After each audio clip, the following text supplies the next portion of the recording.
Hey guys, it's Thursday, October 8th. I hope if you missed live class, then you're here with me today.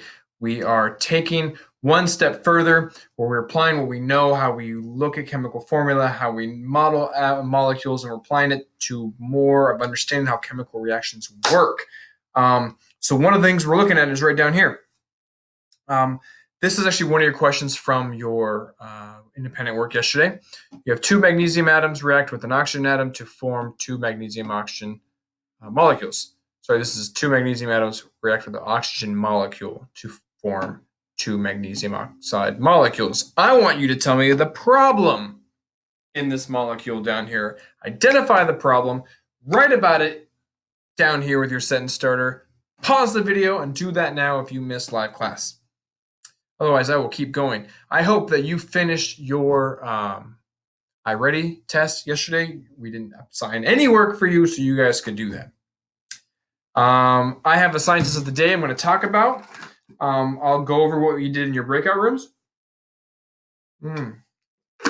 I will show you your independent work, and then it's up to you to get started. I will show you that just like on Tuesday, at the very last slide at the bottom here. If you want to earn a 4, you're going to have to learn how to do this. And I'll tell you about this when I show you the rubric, but you're going to have to learn the skills. So this thing is down here. It's going to be here over and over again, but it's going to be up to you to go and learn it. This is Mary Roach. She's an author. She's a fantastic author. She's written 7 books, lots and lots and lots of articles in all kinds of magazines. She has a degree in psychology, which is not usually what we think of as a hard science, but she loves to write about science. She never really thought that was going to be her thing. But so she's known, and I've read, I think, all of her books, and she's known for kind of getting out there and being like, I want to write a book about things that people don't usually hear about. And so let's see, so this is her on top of, or inside what's called the Vomit Comet. Google that, vomit, like throw up, comet. It is a plane that takes off like this and then turns and dives down for 30 seconds and then climbs and dives down. And so when you're diving, you're floating. You're falling, but you feel like you're floating in respect to everything else. And so you actually are practicing. Astronauts like train in it, and you kind of get a sense for how things work. If you ever see, go back to Apollo 13, a fantastic movie from when I was a little kid. Apollo 13, about a real Apollo mission in the 60s, I want to say. That whole movie is shot. It's like Tom Hanks, a lot of famous actors, shot with them like in space, but they're actually shot on this thing, so they're actually like floating around inside, like they're in space. It's very cool. So she did this as part of one of her books.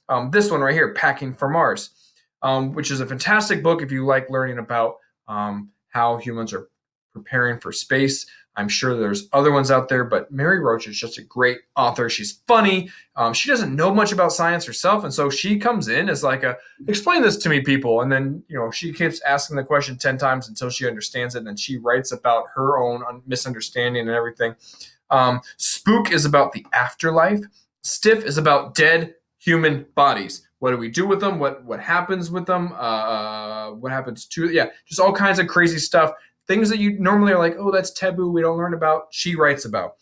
Grunt is like the science of the military, and Gulp is one of my favorites. It's about everything from like your mouth, your taste, all the way down to your stomach and your intestines and poop, and all of that from that whole digestive tract. Just learning more about each of these things she didn't know much about. She went and found out, and she wrote about it. I've read all these books, so they're fantastic.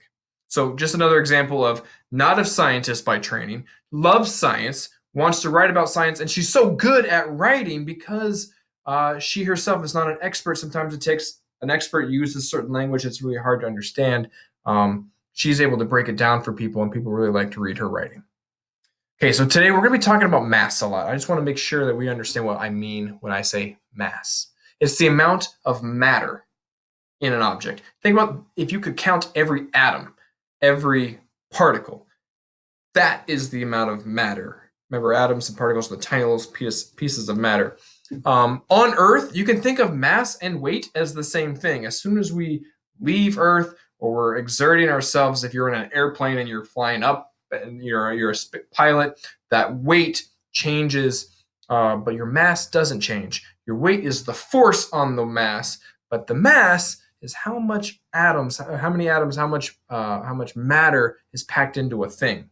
Okay, so you might be looking at this picture down here and thinking about, there are 1, 2, 3, 4, 5, 6, 7 atoms.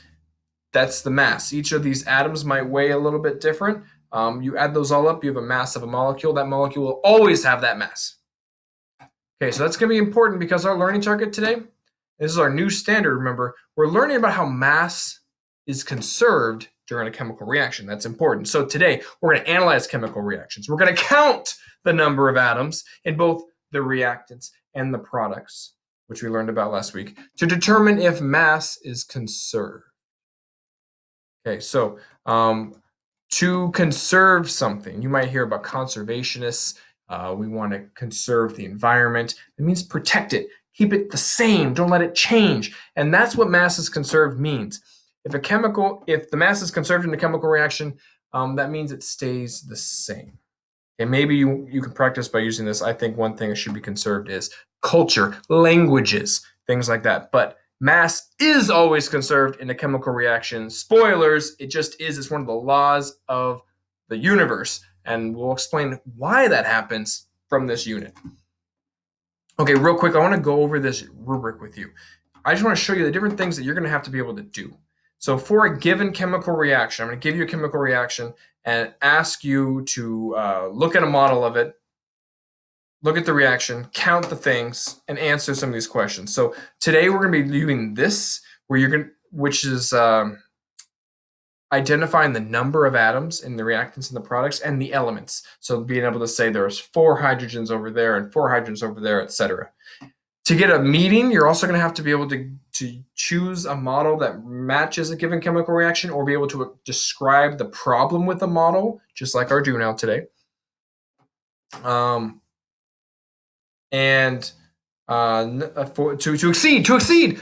exceed, you're going to have to balance an equation. If you need to know more about that, again, go to the bottom and look at the PhET, the simulation down there that teaches you how to balance.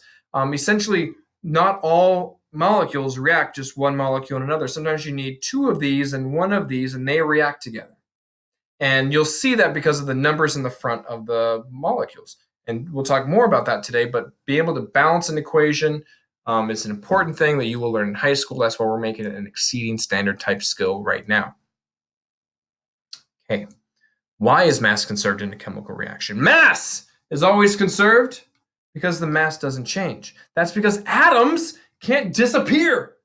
You can't just make atoms disappear, or else maybe you would be sometimes you're trying to work and you're like, I want to make my little brother disappear. You can't do it. You can't make his atoms exist somewhere else or cease to exist. It doesn't work. You also cannot take atoms and make them appear out of nowhere.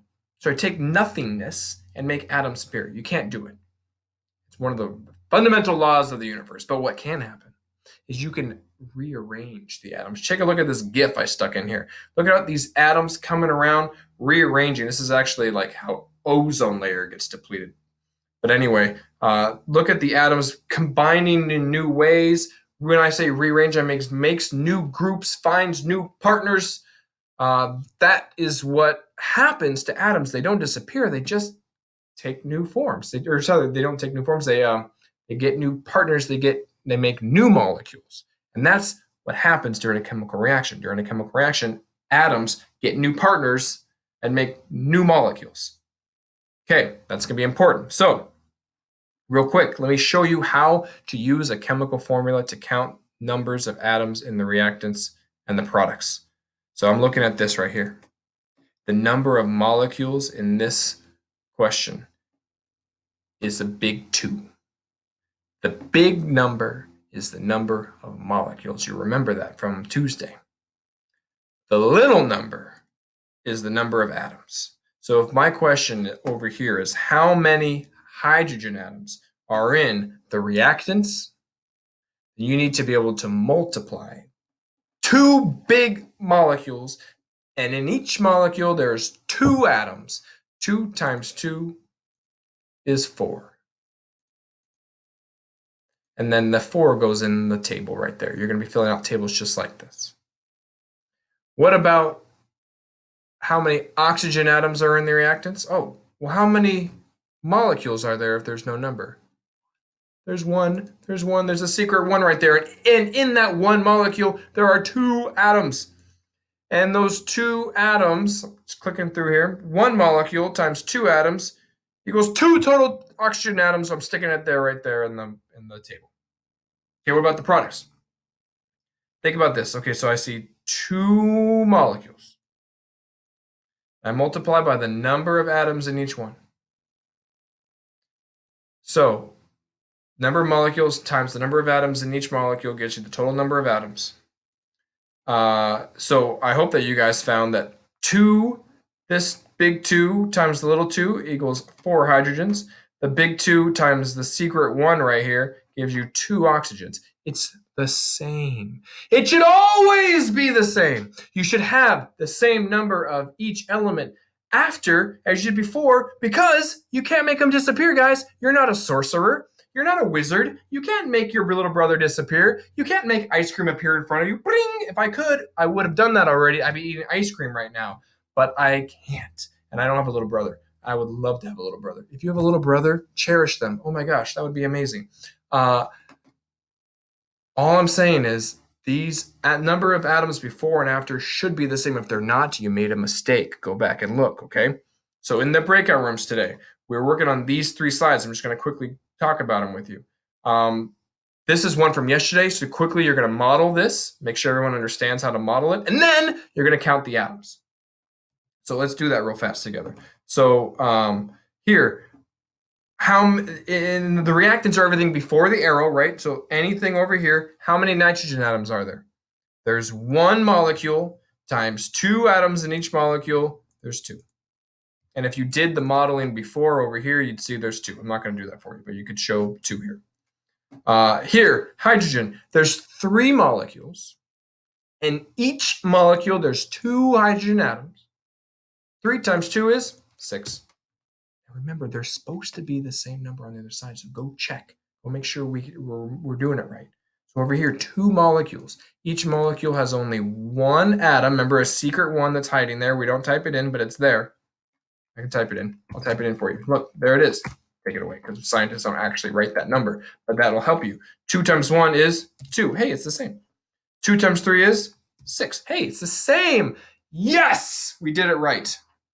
Okay, is there one more slide? Yes, there is. Okay, so now there's a problem. No, there's no problem. Sorry. What do we say when we mean mass is conserved during a chemical reaction, guys? Mass is conserved. What does that mean? I want you guys to go back up to slide 8 if you need help with this. What happens? Oops. What happens to these atoms, to the oxygens and the hydrogens in water during this reaction? I'll tell you what happens.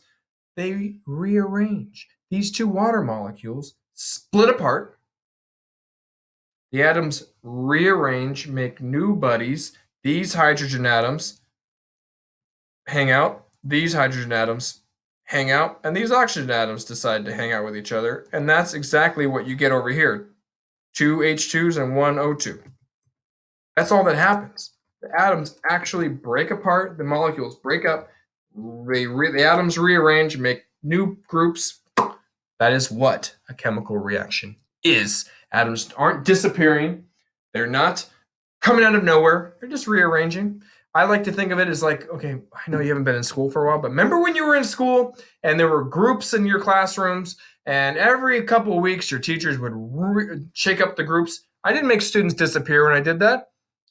I didn't create new students out of nowhere. I just took your molecule, your group, and said, okay, now everyone make new groups. I'm going to randomly assign you to new places. So you get randomly assigned to a new group.